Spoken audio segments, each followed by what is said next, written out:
Welcome back. In today's video I'll be showing you how to redeem a code on Xbox Series X, Series S or Xbox One.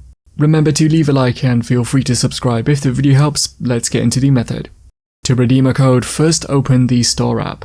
You can find this on the Games and Apps page, but it should be somewhere on the home page. Within the Store app, open the menu on the left by pressing the left button, and then scroll down and select the option called Redeem. You can now enter the code you have, and if you press check, it should display what you can redeem, and if you are happy, you can confirm this. That's how to redeem a code on Xbox Series X, Series S or Xbox One. If you have any questions, then let me know in the comments below, and if you did find today's video helpful, remember to leave a like and feel free to subscribe for more tips in the future. Be sure to stick around to see some of my other videos that you might be interested in. Thanks so much for watching, and I will see you in another video.